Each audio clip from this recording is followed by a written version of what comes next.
출애굽기 20장 8절부터 11절까지, 신명기 5장 12절부터 15절까지 먼저 출애굽기의 말씀을 봉독합니다. 하나님의 말씀을 경청하십시오.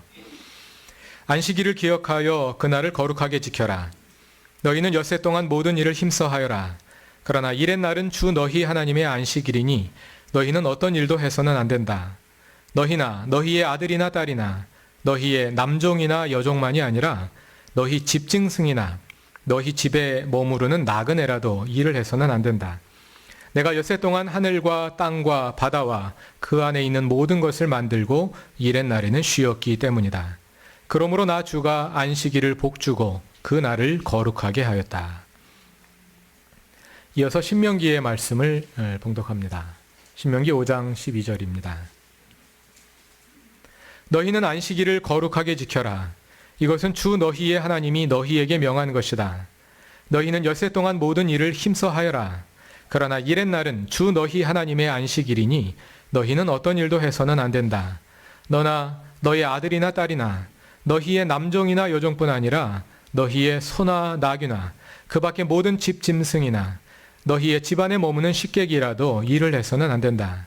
너희의 남종이나 여종도 너와 똑같이 쉬게 하여야 한다.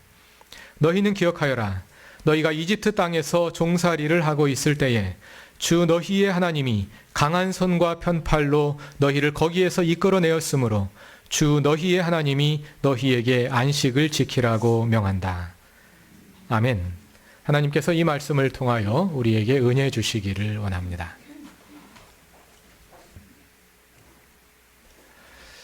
지난 주일에는 제10계명의 전문과 제1계명을 중심으로 우리 그리스도인들이 구약 성경의 율법을 어떻게 이해하고 또 신앙생활의 지침으로 삼을 것인가를 함께 생각해 보았습니다.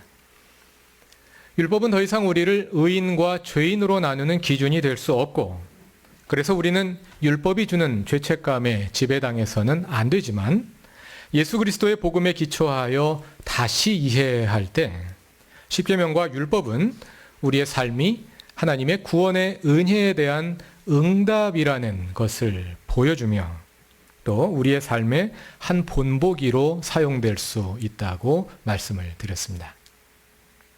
오늘은 그에 이어서 율법의 중요한 요소 가운데 하나인 거룩함에 대하여 생각해 보고자 합니다. 율법은 하나님의 백성이 거룩한 삶을 살게 하는 지침이라 할 수 있는데요. 그 거룩함이라는 것이 무엇이며 우리의 삶에 그 거룩함이 어떻게 실현될 수 있는지 성경 속에서 답을 찾아보고자 합니다. 여러분, 거룩하면 어떤 느낌이 드시나요? 무언가 무겁고 정적이고 적막한 느낌? 일상에 가깝고 친근하기보다는 삶에서 동떨어져 있는 듯한 낯설음? 그래서 친근하고 편안하기보다는 불편하고 두려운 느낌? 이런 것 아니십니까? 굳이 하나의 장면으로 표현해 보자면 까만색 정장을 긴 옷을 입고 성경책을 가슴에 딱 끼고 느릿느릿 걸으면서 할렐루야 이렇게 말하는 그런 모습을 연상하게 되지 않습니까? 이런 장면을 생각하면 웃음이 나오지요. 거룩의 이미지가 왜곡되어 있는 것입니다. 이렇게 왜곡된 거룩의 이미지가 웃음거리가 되는 이유는 무엇보다도 그것이 부자연스럽기 때문일 것이고 또 그것이 진실한 모습이라기보다는 실상과 다르게 꾸며진 위선이라고 느껴지기 때문일 것입니다. 우리가 거룩하면 떠올리게 되는 이러한 이미지는 그런데 교회 밖의 사람들이 기독교인 또는 목사 하면 떠오르는 이미지와 비슷한 것 같습니다. 최근에는 그런 영화를 본 적이 없습니다만 한동안 한국에 나오는 영화의 장면에 목사가 등장하면 항상 왜 그런가 싶을 정도로 거의 똑같은 모습으로 거의 일정한 모습으로 등장하는데요. 조금 전에 예로 든 그 거룩한 모습, 그 모습과 비슷한 모습으로 항상 정형화되어 나오는 것을 보았습니다. 아마도 그것이 교회 밖에 있는 사람들이 목사에 대해 가지고 있는 가장 일반적인 이미지이기 때문에 영화에도 그렇게 등장하는 것이 아닐까 생각을 해보았습니다. 어느새 우리 사이에 거룩함이라는 것이 이렇게 왜곡되어 있는 것입니다. 그래서 하나의 희화적인 장면이 되어버리고 만 것입니다. 그러나 이 거룩이라는 것은 우리 기독교 신앙의 핵심을 담고 있는 매우 중요한 요소이죠.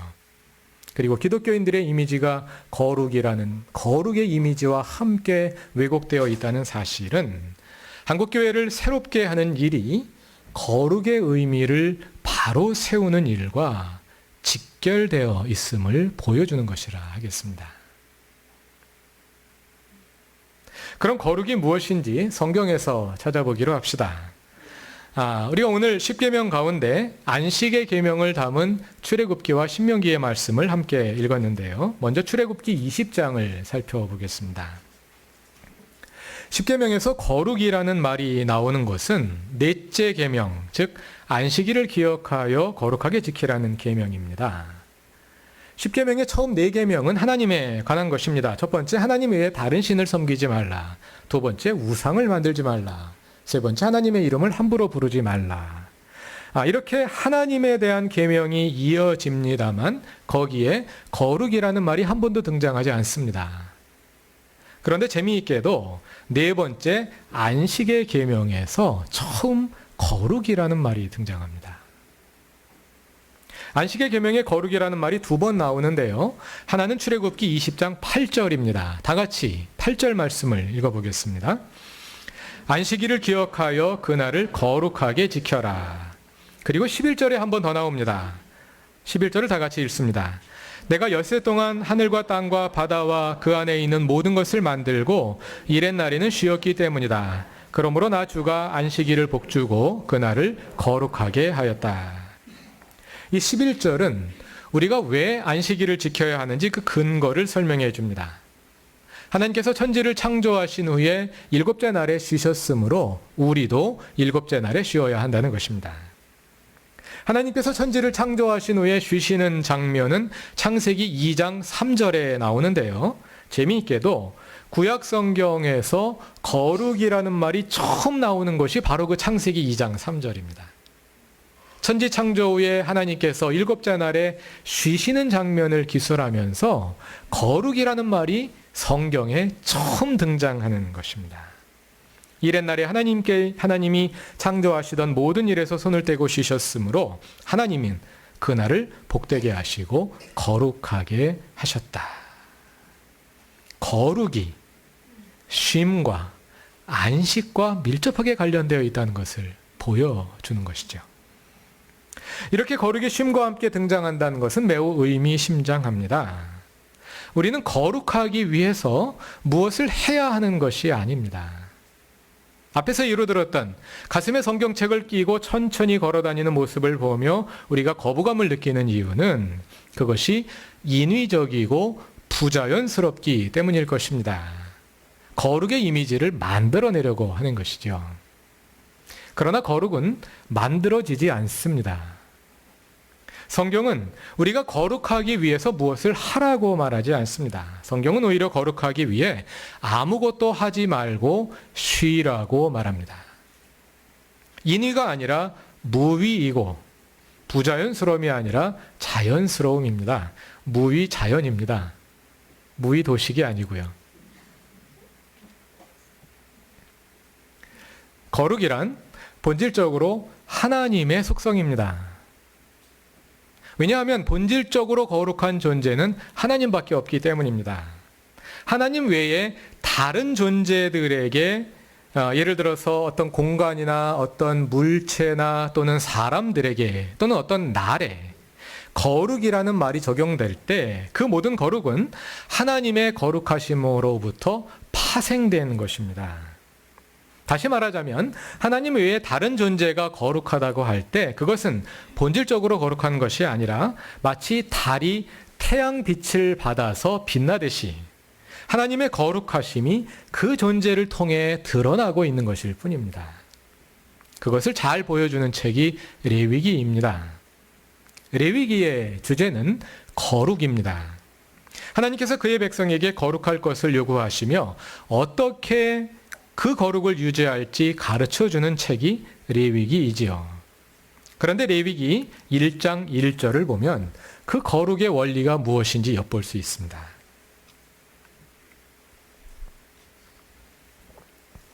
출애굽기를 보면 하나님은 호렙산, 즉 신의 산에서 모세를 만나십니다. 출애굽기에서 하나님은 산 위에 계신 분으로 그려집니다. 그런데 레위기로 넘어가 보면 레위기 1장 1절에서 하나님이 모세를 어디로 부르시나요? 회막으로 부르십니다. 하나님이 회막에 계신 것입니다. 회막이란 이스라엘이 광야 생활 중에 만들었던 이동식 성전이라 할 수 있습니다. 그 회막은 이스라엘 백성이 광야에 진을 치고 있는 주둔지의 한가운데에 위치해 있습니다. 출애굽기에서는 산 위에서 모세를 만나시던 하나님이 레위기로 넘어가면 이스라엘이 머물고 있는 진의 한가운데 회막으로 내려오셔서 거기에서 모세를 부르시는 것입니다. 하나님이 이제 이스라엘 사람들 한가운데 계시는 것이지요. 거룩하신 하나님이 사람들과 함께 계시기 때문에 이제 하나님의 거룩하심이 이스라엘 사람들에게 전이되어 이스라엘도 함께 거룩해집니다. 그래서 그 거룩을 어떻게 유지해야 할지 그것을 가르쳐주는 책이 레위기입니다. 그것을 한마디로 요약하는 것이 레위기 11장 44절입니다. 다 같이 찾아서 읽어봅시다. 레위기 11장 44절입니다.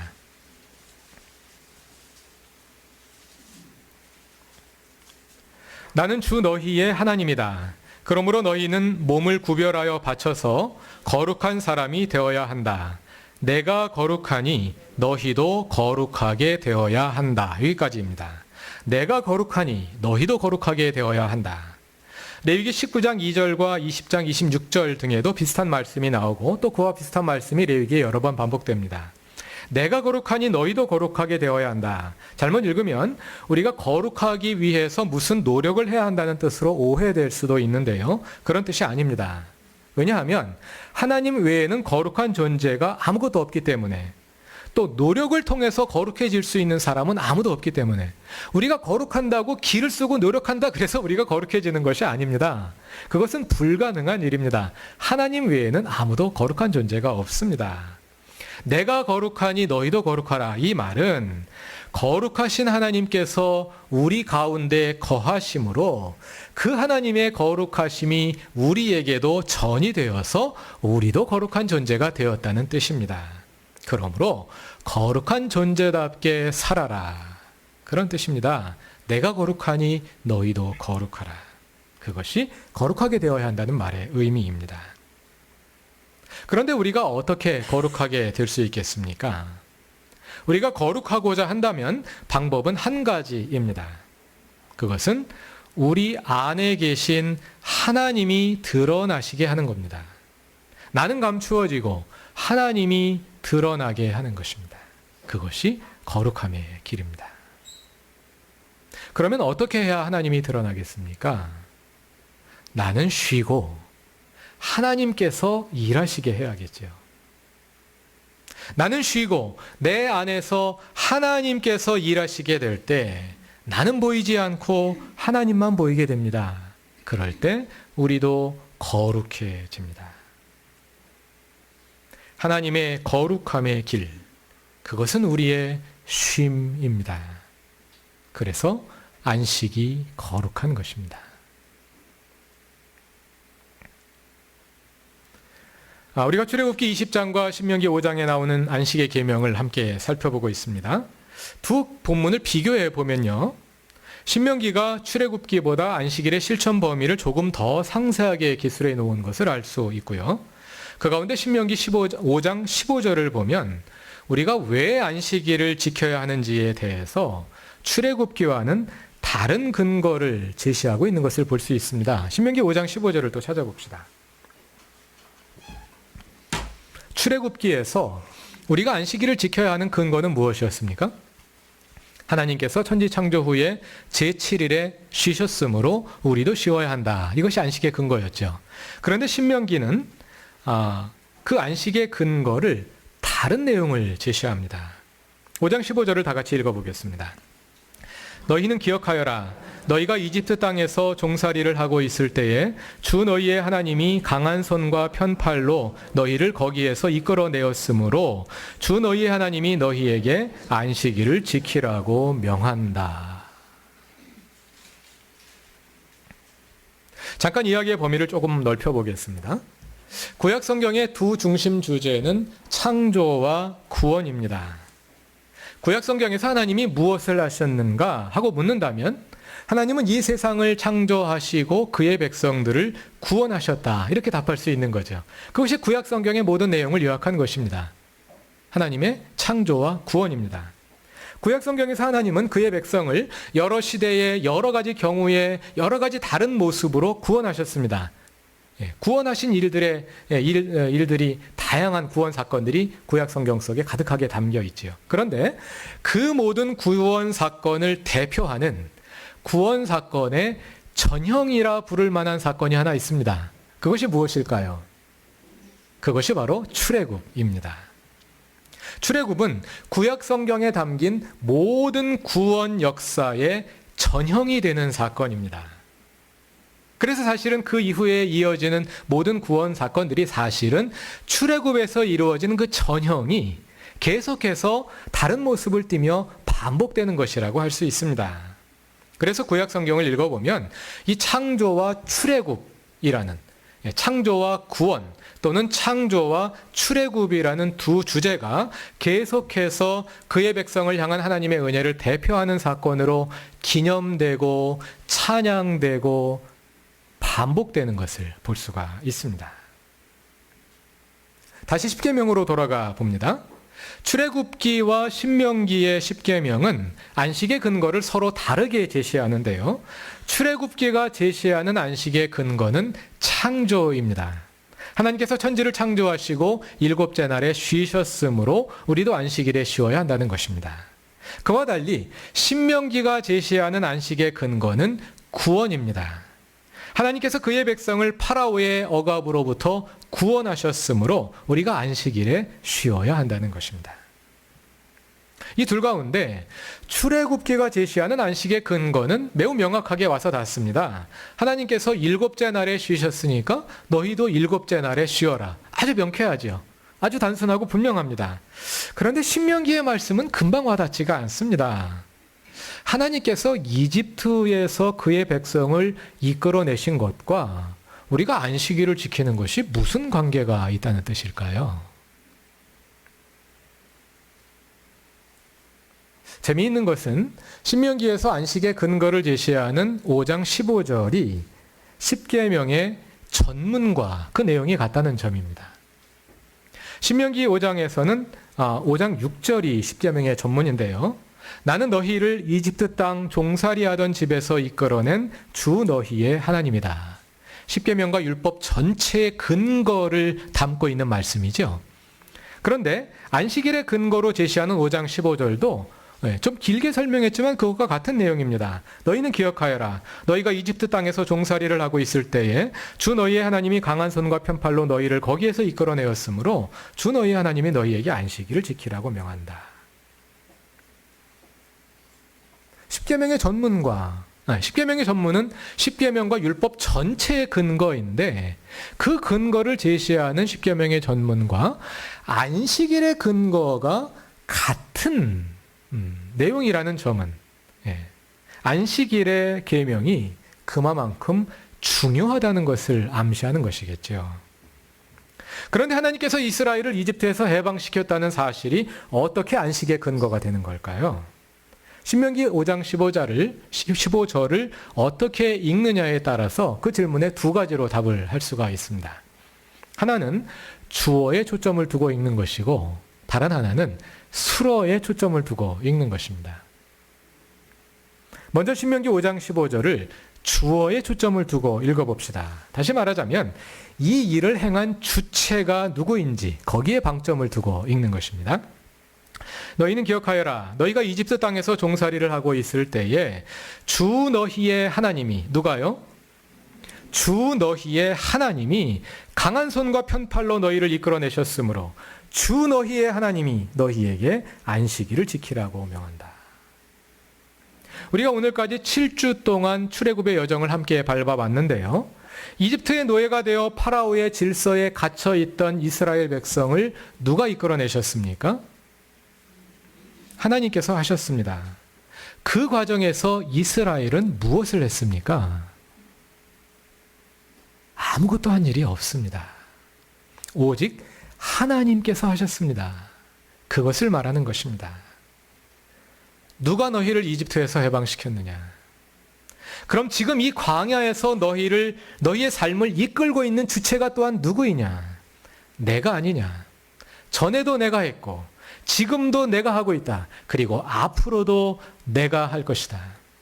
그러니까 너희는 쉬어라. 이것이 안식의 계명입니다.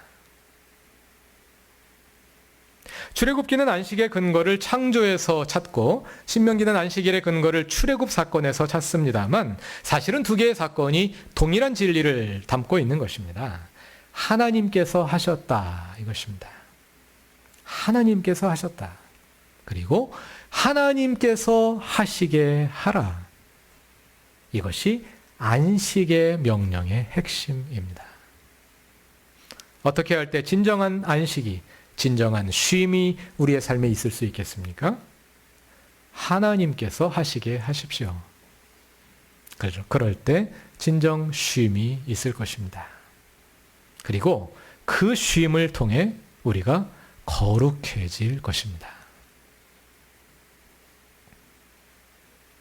신명기 5장 15절을 읽는 하나의 방법이 이처럼 주어에 방점을 두고 읽는 것이라면 두 번째 방법은 수로에 초점을 두고 읽는 것입니다.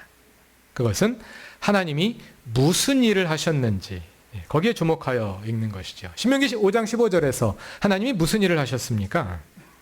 하나님은 이집트 땅에서 종살이하던 이스라엘을 강한 능력으로 이끌어내셨습니다. 그런데 이것이 어떻게 안식의 근거가 된다는 뜻일까요? 하나님이 이스라엘을 해방시키신 것과 이스라엘이 안식일을 지키는 것이 무슨 관계가 있습니까? 그것은 14절을 읽어보면 알 수 있습니다. 14절은 안식일에 누가 쉬어야 하는지 그 안식의 범위를 정해주고 있는데요. 안식일에는 나와 나의 자녀들만 쉬는 것이 아닙니다. 내 집에서 일하는 남녀 종들과 가축들에게까지 그 안식의 범위가 확대되어야 합니다.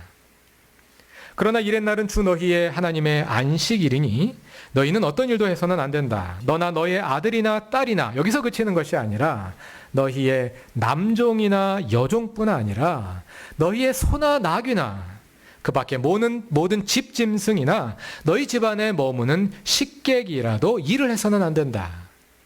너희의 남종이나 여종도 똑같이 쉬게 하여야 한다.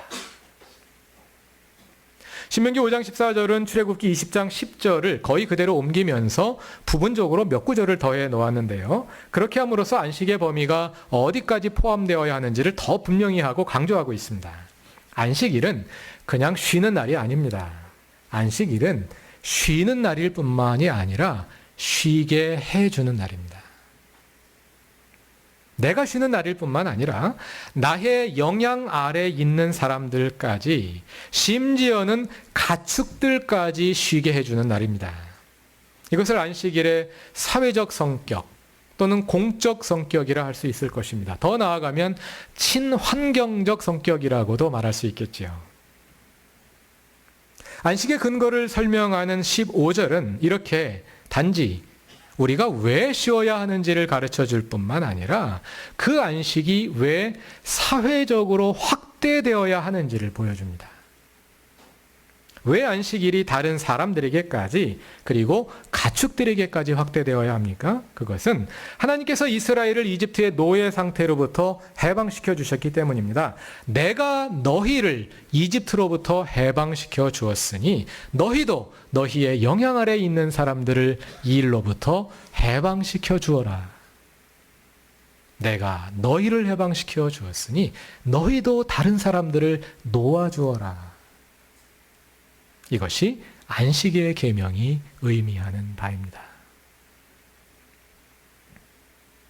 이렇게 우리가 안식의 계명이 가진 사회적 성격을 보았는데요. 그렇게 볼 때 우리가 사용하는 10계명 중 네 번째 계명인 안식의 명령은 하나님에 대한 명령이면서 동시에 사람들에 대한 명령이기도 한 이중적인 성격을 가지고 있다고 말할 수 있습니다. 이렇게 함으로써 안식일의 계명은 하나님 사랑을 말하는 앞에 세 계명과 이웃 사랑을 말하는 뒤 6계명 사이에 위치해서 하나님 사랑과 이웃 사랑이 본질적으로 다른 것이 아님을 보여주는 그러한 근본적인 사랑의 원리를 제시하는 말씀이라고 할 수 있겠습니다. 뿐만 아니라 안식의 계명은 거룩함의 두 얼굴을 함께 보여준다고 할 수 있습니다. 그것은 우리의 거룩함이 우리의 종교 생활에서 뿐만 아니라 우리의 사회 생활을 통해서도 함께 실현되어야 한다는 것입니다. 거룩이 교회에서만 이루어지는 것이 아니라 우리의 일상 속에서 이루어져야 한다는 것입니다. 저는 고등학교 2학년 때 처음으로 성경을 한번 통독했습니다. 창세기부터 시작해서 출애굽기, 레위기, 민수기, 신명기 이렇게 5경을 차근차근 읽어나가면서 놀란 것 한 가지가 있었는데요. 그것은 성경이 종교 생활의 지침인 줄만 알고 있었는데 5경을 읽어보니까 사회생활에 대한 내용들이 너무나 많다는 것이었습니다. 그리고 그 사회생활에 대한 지침의 상당부는 가난한 사람들을 위한 계명들이었습니다. 5경 전체를 읽으면서 놀랐습니다만 그 가운데서도 가장 놀라웠던 책이 레위기였습니다. 앞에서도 말씀드렸습니다만 레위기는 거룩함의 교과서이지 않습니까?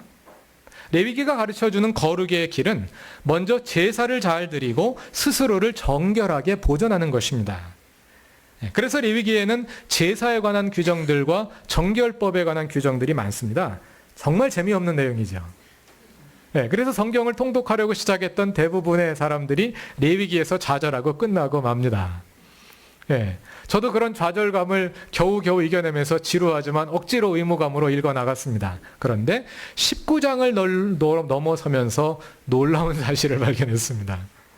19장 2절을 보면 아까 읽었던 14장 44절이었나요? 그 말씀처럼 11장 44절에는 너희 하나님인 나 주가 거룩하니 너희도 거룩해야 한다. 이 말씀이 다시 한번 나온 후에 사회생활에 대한 규정들이 나오기 시작을 합니다. 19장과 20장에 나오고요. 그리고 25장으로 넘어가면 안식년과 희년에 대한 규정들이 나옵니다. 레위기는 거룩함의 교과서이지 않습니까? 그러니까 레위기의 제사에 관한 규정들, 정결법에 대한 규정들이 담겨있는 건 너무나 당연하죠. 그게 거룩이니까. 그런데 어떻게 우리가 거룩해질 수 있는지, 어떻게 우리가 거룩한 하나님의 백성으로 살 수 있는지를 설명하는 레위기에 사회생활에 대한 규정들이 많이 담겨 있더라는 거예요. 예를 들어서 너희가 포도밭을 수확할 때 다 따지 말고 포도를 남겨두어라. 그거는 내가 가난한 사람들을 위해서 특별히 남겨둔 몫이니까 다 따면 안 된다. 그건 너희 거 아니야. 이렇게 명령하시는 것입니다. 곡식을 베다가 다 베지 못하고 남아있는 거 그거 다시 베지 마라. 그건 내가 가난한 사람들을 위해서 특별히 만들어 놓은 몫이야. 너희가 건드리면 안 돼. 이렇게 레위기가 명령합니다. 25장에 가면 안식년과 희년이 나오는데요. 매 7년마다 안식년이 돌아오면 너희 집에 있던 종들을 다 풀어주어라. 원상태로 자유인으로 복귀시켜 주어라. 50년마다 희년이 돌아오는데요. 희년이 돌아오면 너희가 샀던 땅을 원주인에게 돌려주어라. 그래서 땅값을 계산할 때는 앞으로 희년까지 몇 년이 남았느냐에 따라서 희년까지 49년이 남았으면 땅값이 비싼 거고 희년까지 5년이 남았으면 땅값이 싸지는 겁니다. 왜냐하면 땅을 완전히 소유하는 것이 아니라 희년까지 내가 관리하는 것일 뿐이거든요. 이런 내용들이 레위기에 담겨 있더라는 것이죠. 그것이 우리가 거룩하게 되는 길이라는 겁니다.